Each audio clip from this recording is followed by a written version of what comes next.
Hi, welcome to Audiology Talk. My name's Laura Prigge, And my name is Tony Lombardo. and we are audiologists with Grason-Stadler.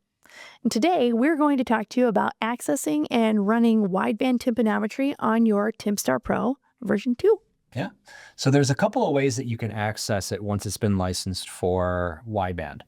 The easiest way is probably just to press the More button on the front panel, and that will give you a list of all the test types that are on the device. Wideband will be right there. The other way that you can do it is at any point you can see the test type at the very top of the screen here that's underlined. Anything that's underlined on the device you can touch and get a menu action from. So if you were to press that, you would see again that same list that you would see under More. Look through all the test types, wideband tympanometry will be there, and that will move you over to that screen. The other thing is you can set up your TympStar when you push Data Erase Clear Session in the configuration app. It can start out on the wideband screen. So there's just another option if you're using it very regularly. Which I'd recommend. I think so too. Absolutely. Wideband on everyone. So now that we know how to access it, we're going to jump over into a simulator and just show you how to run it and what the results mean for an overview. So let's dive right in there. So when you're done running your wideband tympanometry, which is the same exact procedure as regular tympanometry, the major difference is that instead of a 226 or 1000 hertz stimulus, it is a click stimulus.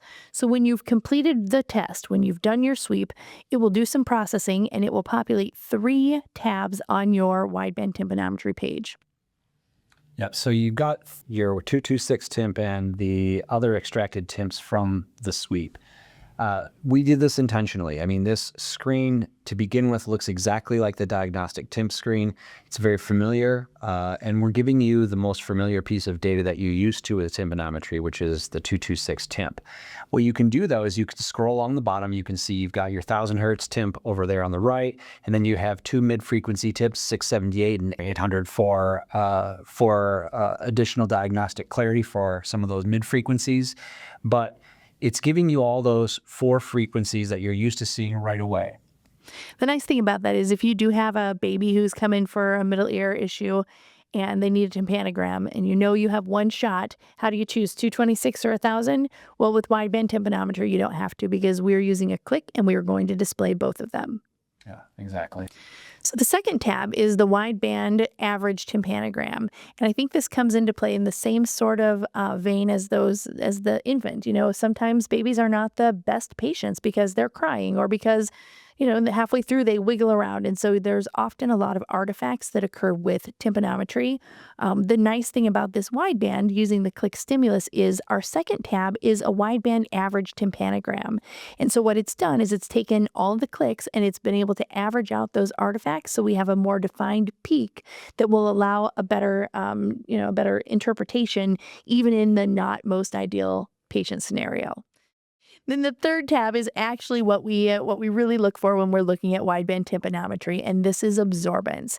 Now it's interesting because it kind of looks like a tymp graph, but if you look in a little bit more closely, you can see that along the bottom, instead of looking at decapascals, we're actually looking at frequencies. So it's 250 hertz all the way to 8000 hertz. What does that remind you of? Seems familiar to me. I think it's a lot like an audiogram. It does seem very, very similar. So we could say that wideband tympanometry absorbance graph is basically kind of like a middle ear audiogram.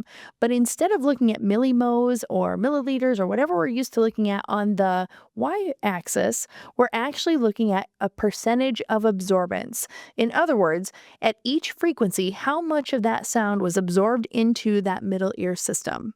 Yeah, exactly. And the very first thing it's going to display is it's going to show you what absorbance is at tympanic peak pressure. You have a couple of options here. You can superimpose ambient pressure. And then in addition to that, if you look just below the graph, there's a slider. And this is going to allow you to move between all the different pressure points and see what absorbance looks like across the board. So it'll start at tympanic peak pressure, but you have the ability to evaluate and take a look at how the ear is absorbing at all the different marks along the way for pressure. So if this graph seems a little interesting, don't worry. We do have some normative data that shows how absorbance should look in in ears from infant to adult. Before you start the actual test, the only thing you really have to decide is if the patient is less than or greater than 6 months old. We've chosen greater than 6 months old because that's who our patient is. And if you look at the gear icon on normative data, you can see here that we have a large number of different norms. We have peak pressure norms and we have ambient pressure norms. We have norms from infant to newborn. We have norms from 6 months to 3 years, from 3 years to 11 years, from 11 years to 16 years, and adult. So what I'm going to look at very first is I'm going to look at the normal adult at peak pressure, the 95th to 90th percentile, and then the 10th to the 5th percentile. So I'm going to hit save here.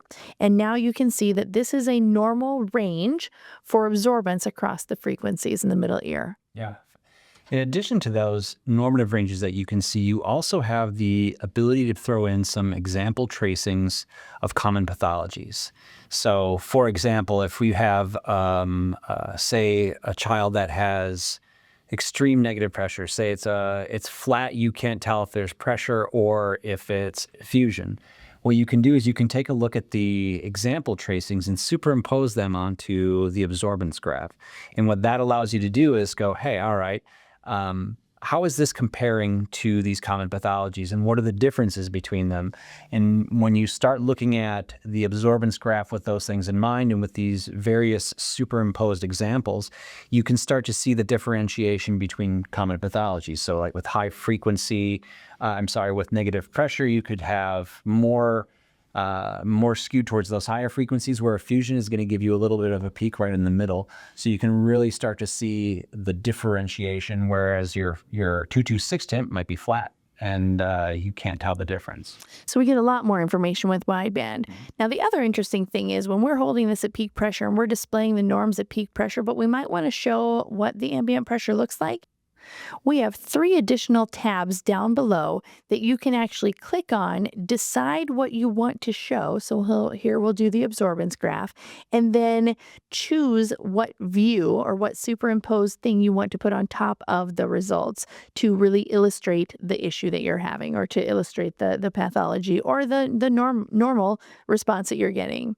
And when you're done and you filled in the other tabs as you want to, and you don't have to, but you can, you transfer that data over into GSI Suite, and all of the tabs come with the normative data, with the superimposed example data, and then you have a complete middle ear absorbance report ready to go for your interpretation. Yeah, and we've built up some really nice elements in GSI Suite to allow you to display this really nicely on your final report. So that wraps up our wideband overview, where we just kind of showed you how to access it on the machine and went over a few of the highlights from the actual device itself. Mm-hmm. Yeah, and be sure to check out our social media and pay attention to our YouTube page and our presence on Audiology Online for more helpful information like this and other videos as well. Thanks for tuning in.